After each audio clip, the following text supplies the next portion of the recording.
Hi everyone. So now we are going to talk we are going to solve some problems. So first problem we'll start with first problem. So you can read the problem here. So first problem, let me read it. So the energy required to knock out an electron from in the third orbit of the hydrogen atom is equal to. Okay. So that is the first question. It is very easy question and the things are given. Options are given. So energy required to knock an electron from the nth orbit. That is, you just keep in your mind what is the equation that we have already learned. That is plus 13.6 divided by n square. From the first orbit we have learned it 13.6. So second orbit divided by 2 square. Third orbit divided by 3 square. So what about E3? E3 is equal to 13.6 divided by 9. Okay, alright. So if the options are the correct option is there, 13.6 by 9. So if the options are in decimal, if they divide this, then you have to do it in a simple manner, 13 by 9 you can do, and then you will get the option. Okay. Alright. So the second question, an electron makes a transition from orbit n is equal to 4 to orbit n is equal to 2 of a hydrogen atom. The wave number of the emitted radiations and R is Rydberg constant. Different options they have given. And look at this. Wave number equation in terms of Rydberg constant I have told you already. If you forget about this, then you can check it in the last video. And the thing is 1 by lambda is equal to R into 1 by n1 square minus 1 by n2 square.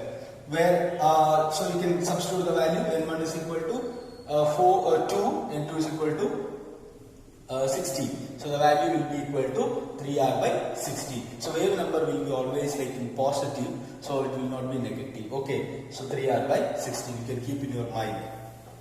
So next question number 3.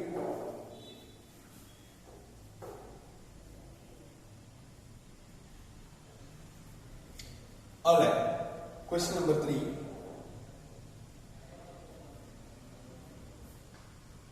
The ratio of wavelengths of first line of Lyman series and first line of Balmer series.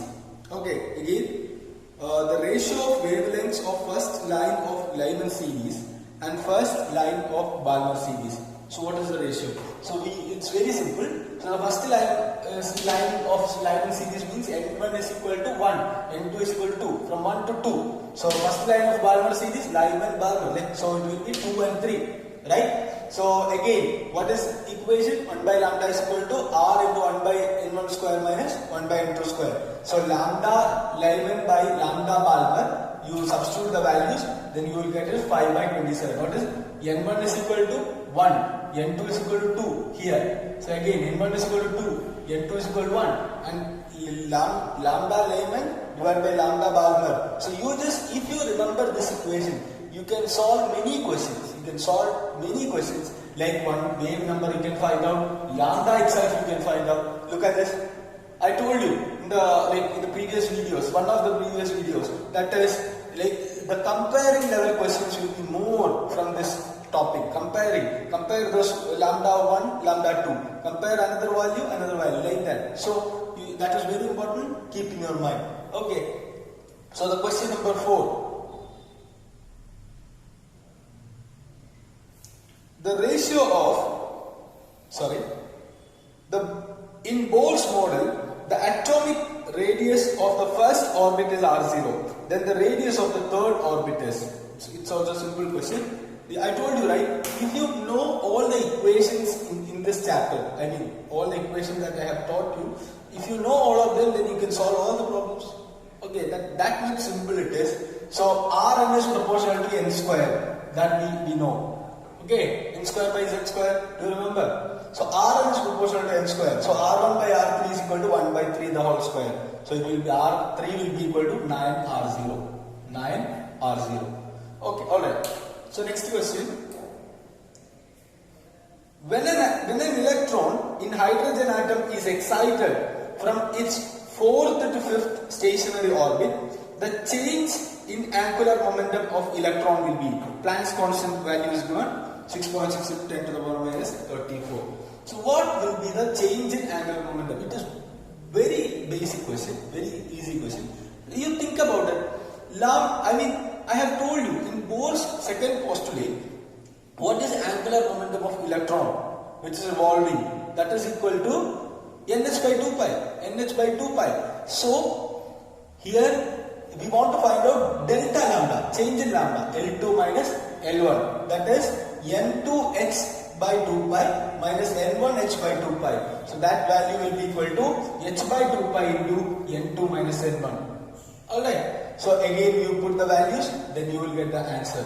Okay. So 6.6 into 10 to the power minus 34 divided by 2 into 3.14. So here this one and this one you can cut for the sake of problem solving. So again, so it will be 2 you can cancel. So it might be 1 point something, right? Because 6.6 3.14 double, it will be 6.28, right? So there will be 1 point something over here. So answer will be 1.05 to 10 to the power minus 34. What are the options given? Look at this. From the options, it is very easy to find out. So 4.16, 3.32, 1.05, 2.08. So it is very clear. So you don't have to solve the exact value, but you will get the answer. Okay. Alright. So this much question is fine with atoms, and more questions I will give you as assignment, and I'll give you as I'll give you the solutions as well. So you can solve those questions, and if you get any doubts, you can ask me. Okay. So atoms is like make your equations, theory, concepts very concrete, very clear. Then you can easily solve the problems from it. Look at this, all the problems are direct problems only. There is nothing very difficult in it. Okay, alright.